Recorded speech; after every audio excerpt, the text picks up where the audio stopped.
आज world health day के मौके पर एनडीटीवी डिटॉल बनेगा स्वस्थ इंडिया कैंपेन दिन भर भारत में स्वास्थ्य और स्वच्छता से जुड़ी जानकारियां दे रहा है। इस साल विश्व स्वास्थ्य दिवस का थीम है सबके लिए स्वास्थ्य, यानी कि हेल्थ फॉर ऑल, और ये भारत की G20 स्वास्थ्य प्राथमिकताओं का भी हिस्सा है, जिसका लक्ष्य वैश्विक स्तर पर स्वास्थ्य के संदर्भ में बराबरी लाना है। भारत में स्वास्थ्य सेवाओं और स्वास्थ्य में जन भागीदारी के लिए मेरी सहयोगी मेघा प्रसाद ने बात की केंद्रीय स्वास्थ्य मंत्री मनसुख मांडविया जी से। नमस्ते सर, मैं शुरुआत करना चाहती हूँ। हमारे पास भारत की अध्यक्षता है G20 में इस बार, इसलिए मैं इस सवाल से शुरू करना चाहती हूँ कि अध्यक्षता में जब हेल्थ की बात आती है, because we are at the forefront of G20 in this year, health की बात आती है तो भारत हेल्थ में किस एस्पेक्ट पर, किस सेक्टर पर फोकस कर रहा है? सबसे पहले तो हमारे लिए महत्वपूर्ण बात है कि G20 की अध्यक्षता इंडिया कर रहा है जी।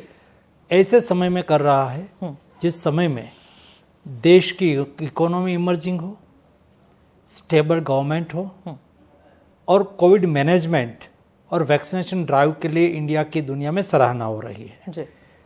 और कोविड क्राइसिस से सफलतापूर्वक बाहर निकलने वाली कंट्री कोई है तो उसका नाम हिंदुस्तान है। और जब हम G20 की अध्यक्षता कर रहे हैं तब हमारा गोल हमेशा हेल्थ इंडिया के लिए कभी कॉमर्स नहीं रहा है। हेल्थ इंडिया के लिए सेवा है जी। और इस सेवा भाव से हमने 3 गोल रखा है और 3 विषय जो हमारे G20 की प्रायोरिटी है जी। एक है डिजिटल हेल्थ, ओके, दूसरा है फार्मा काउंटर मेजर्स ओके, और तीसरा है इमरजेंसी प्रिपेयर्डनेस। ओके, जो ऐसी कोई इमरजेंसी आए तो दुनिया को एक साथ में मिलकर क्या तैयारी करनी चाहिए, प्रिवेंटिव क्या एक्शन लेना चाहिए। जी। ये 3 गोल पर हम काम कर रहे हैं। और जब हमने फर्स्ट मीटिंग में सभी के सामने शेयर किया तो सब लोगों ने 3 विषयों पर बहुत सराहना की, क्योंकि बदलते समय में जी। एक्सेसिबल और एफोर्डेबल हेल्थ केयर हम कैसे करें। ओके। आज दुनिया में सबसे सस्ता और दुनिया की रिक्वायरमेंट का 65% वैक्सीन इंडिया प्रोवाइड करता है। कोविड क्राइसिस में भी देखा $15-20 पर 1 डोज था, इंडिया ने $2-3 में जी। 1 डोज दिया। जी। तो हम दुनिया को एक्सेसिबल और एफोर्डेबल हेल्थ केयर कैसे प्रोवाइड करें। It's not only for our country but दुनिया को हम कैसे मदद करें। So this is what we are focusing on. दूसरा डिजिटल हेल्थ हमने करके दिखाया। जब कोविड क्राइसिस चल रहा था, वैक्सीनेशन ड्राइव चल रही थी, तो प्रधानमंत्री जी ने कहा कि क्या हम उसका डिजिटल रिकॉर्ड नहीं रख सकते, और उसमें कोविन निकला जी। उसमें आरोग्य सेतु निकला जी। और कोविन में आपने देखा होगा इंडिया एक इकलौता कंट्री था जी। जिसके पास डिजिटल वैक्सीनेशन रिकॉर्ड हो। जी। और उसका फायदा ये हुआ, जब लॉकडाउन चल रहा था, दुनिया में भी था, यहाँ भी था, कई कंट्री ने रिस्ट्रिक्शन भी लगाए थे, जी। तो इंडिया के सिटीजन दुनिया में जाते थे तो मोबाइल निकालते थे और मोबाइल में अपने कोविन ऐप को ओपन करके वो वैक्सीनेटेड है ऐसा सर्टिफिकेट उसको दिखाते थे। जी। और डेवलप्ड कंट्री से भी इंडिया में आने वाले लोग हाथ से लिखा हुआ सर्टिफिकेट लेके आते थे। डिजिटल हेल्थ सेक्टर में हम इंडिया में डिजिटल हेल्थ को कैसे आगे बढ़ाए और दुनिया के साथ हम डिजिटल हेल्थ में कैसे सहयोग करें। फॉर एग्जांपल, इंडिया ने डिजिटल हेल्थ में ई-संजीवनी प्लेटफॉर्म डेवलप किया है और इंडिया आज पर डे 3 से 4 लाख टेली कंसल्टेशन करता है। हेल्थ एंड वेलनेस सेंटर पर हम टेली कंसल्टेशन के द्वारा डिस्ट्रिक्ट हॉस्पिटल से जुड़ जाते हैं और डिस्ट्रिक्ट हॉस्पिटल के सर्जन और एक्सपर्ट डॉक्टर की ओपिनियन उसको अपने गांव में मिल जाती है। डिजिटल हेल्थ सेक्टर में हम हेल्थ के साथ जुड़ा हुआ कोई भी विषय हो दुनिया के साथ साझा करना चाहते हैं। ओके। दुनिया को मदद भी करना चाहते हैं।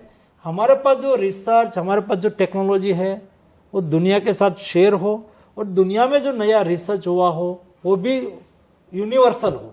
मिनिस्टर साहब, आपने यूनिवर्सल हेल्थ की बहुत बातें करी हैं, प्रधानमंत्री भी इसके बारे में बात करते हैं, मिशन के जैसे भारत उसकी तरफ अग्रसर हो रहा है।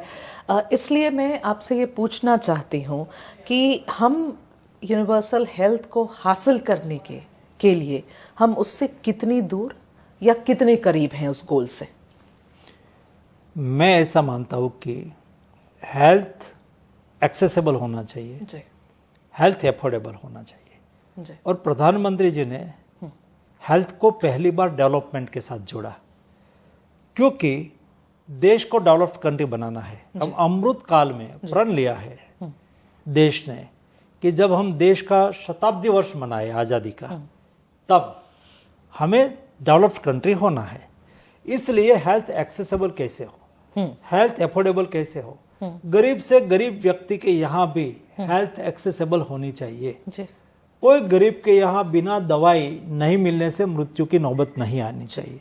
और इसलिए एक होलिस्टिक व्यू से हमने होलिस्टिक अप्रोच से काम करना चालू किया। जी आपने देखा होगा आज देश में 9,000 से अधिक जनौषधि केंद्र है, जी वो गवर्नमेंट चलाती है, एकदम सस्ती और क्वालिटी मेडिसिन मिलती है। आज डेली 20 लाख लोग, एवरेज 20 लाख लोग जनौषधि केंद्र पर जाते हैं हर रोज, और वहां से मेडिसिन लेते हैं क्योंकि सस्ती भी है, अच्छी भी है। दूसरा, आयुष्मान भारत योजना के तहत आपने देखा होगा कि आज हमने 12 करोड़ फैमिली यानी कि 60 करोड़ लोगों के लिए आयुष्मान भारत योजना का कवरेज ऑलरेडी दे दिया। जी उसके अलावा कई स्टेट में अपने स्टेट को यूनिवर्सल हेल्थ फैसिलिटी दी है, ऐसा 5 स्टेट है।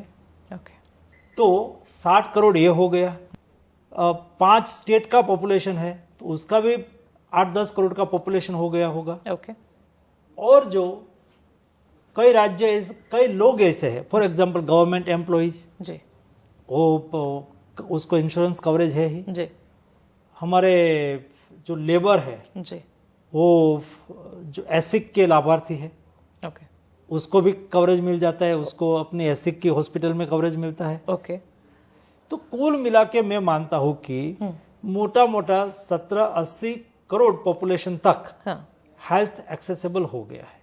बाकी एक क्लास है वो खर्च कर सकते हैं, और बाकी जो मिडिल क्लास है, मिसिंग मिडिल क्लास हम उसको कहते हैं, उसके लिए भी हम कोई न कोई योजना से उसको भी लाभ पहुंचाने की दिशा में आगे बढ़ रहे हैं। उसका नतीजा ये है कि देश यूनिवर्सल हेल्थ केयर की ओर बहुत आगे बढ़ गया है।